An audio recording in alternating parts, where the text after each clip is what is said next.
Pisces and Pisces rising. Also Pisces moon. Hey, welcome in. We are doing this full moon in Scorpio reading today with a new set of decks, the Rosewood Tarot, the night and day decks. If you are interested in them, I will have the links down below. Before we get into tarot, let's pull an oracle card. Find out what kind of shadow work you are being advised to do at this time. Because, I think this energy is great for shadow work. And you are probably closing out some 6-month cycle, over the last 6 months from November 23rd, around that time of last year, having to do with a very spiritual house, ninth house, having to do with your beliefs.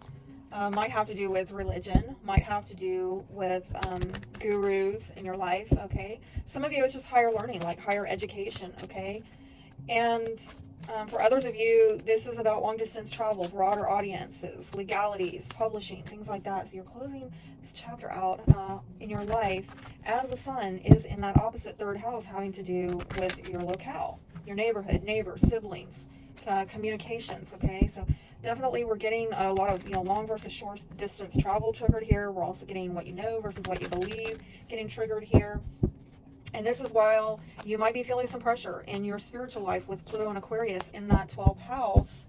And Mars is in your first house in Pisces, right? Where, oh, sweet Jesus, we can go on a whole long rant about that, right? So feeling the squeeze on yourself, maybe not clear within yourself of what direction you should go or how you should assert yourself. Because, Saturn, Neptune right there is probably bringing some constrictions in that maybe are karmic, but more importantly, mucking up your clarity, your ability to see why you have not been able to get certain progress in certain areas of your life. So let's see what we have here. Say what you mean. Oh yeah, we're talking about communications in the third house, but the moon is, well, do you believe that? Or are you saying that because that's what you've always said, but do you still believe in that? Okay. Or are you having to let go of a belief or putting your faith in something and you're having to release it because you're looking at how it's affecting what you're communicating? I'm hearing that Bible verse, out of the mouth flow the issues of life. I might be butchering it. Or out of the heart flow the issues of life. Basically, what's in your heart comes out of your mouth and you manifest, right? Something having to do with your inner child work, okay? And that's a deep message. Some of you, literally, when you were 16, something about when you were 16, what did you believe? What did you communicate? And how did that affect your manifestation? I don't know where I'm getting that from, but I am. And I am seeing something here about maybe coming across cold and aloof in communications. And I don't know that you're aware of it. Within yourself, it might feel like you're in your comfort zone, but other people might feel like there's something cold and aloof. Like you're comfortable, but I don't know where I'm getting that. Okay, so the main issue is it seems like you are moving on from something. You're leaving something behind. A lot of signs are getting that.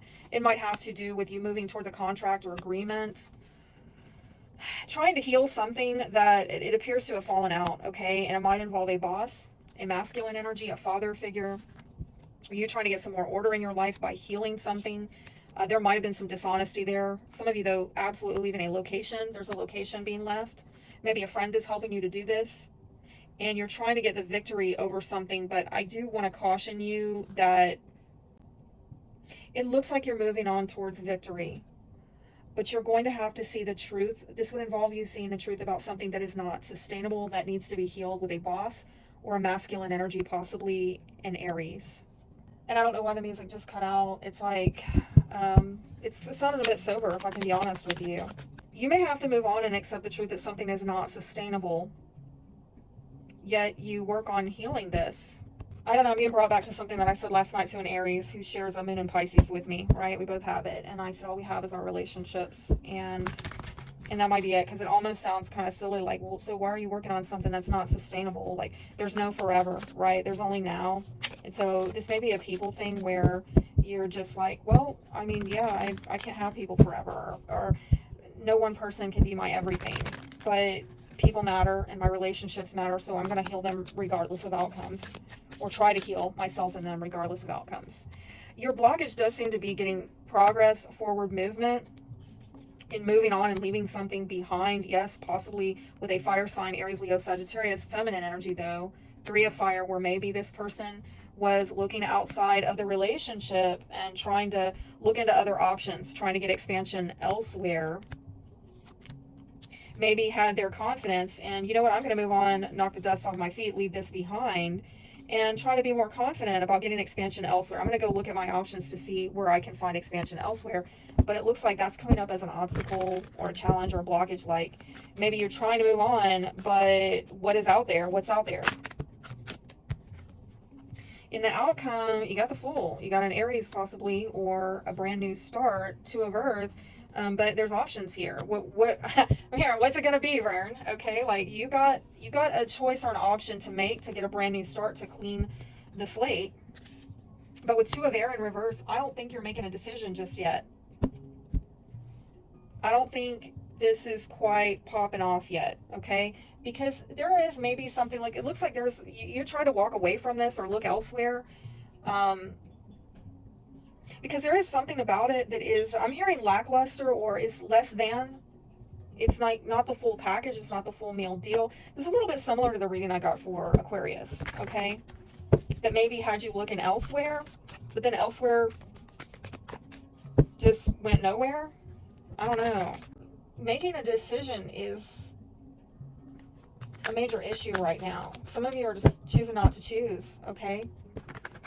Until a better option or the best option comes along, you're just not going to do anything about it. More about this. Oh, I'm getting so much.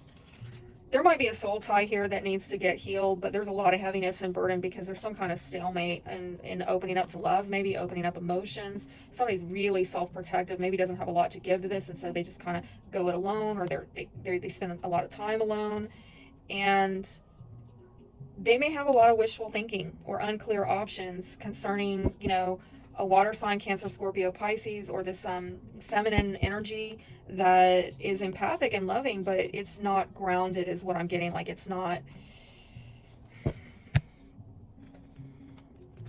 shadow energy. Yeah, somebody feeling like a relationship is one-sided and there might be some behavior going on that has been a little shocking or disturbing to or unsettling to somebody. What option should Pisces pick? Well, somebody's going to be loyal. Somebody's going to be faithful, at least a faithful friend. Somebody's going to be generous and giving to you, who's also going to help with you directing your life in the direction that you deem it should go in, okay? Like somebody's not going to sabotage your sense of self-direction and independence in life. Somebody's maybe going to help with self-reliance, self-sufficiency, and help bring more inner harmony into your life, okay? The foundation you have, action of fire. There could be, honestly, this could be a sexual offer, a sexual, but I don't know. It's for some of you, it is a move, okay? But I'm getting a lot of you, this is relational, all right? That there might be a player energy here, or somebody who is at least, they might not be a player, they're just kind of inconsistent. And that's another reason why there's a stalemate, because somebody is wanting something more consistent. Do you feel like somebody's holding off until something becomes more stable and consistent? There's going to have to be more communication, all right? That's what's really going to have to come out in order to heal this.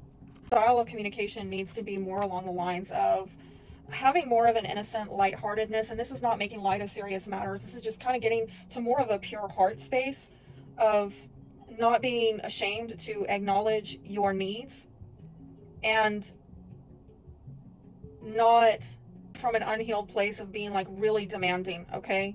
This is like having a more open, curious, innocent conversation style about what you need in terms of reciprocation, or how maybe some kind of behavior is unsettling. It doesn't sit well with you. Or again, if it's unstable, unpredictable behavior, how it doesn't sit well with you or how it makes you feel. A time to give rather than take. Don't let your past hold you back. This is a challenge, you know, with Pluto in your 12th house. There's intense changes having to do with past, right? 12th house is all about the past. And you having to maybe go back to some childhood programming about how you communicate your needs and how you get your needs met.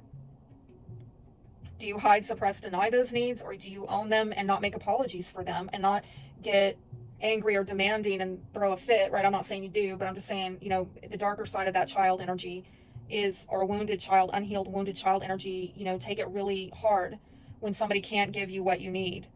And there is something here about giving. Okay. All right. That's all I have for now. Be blessed.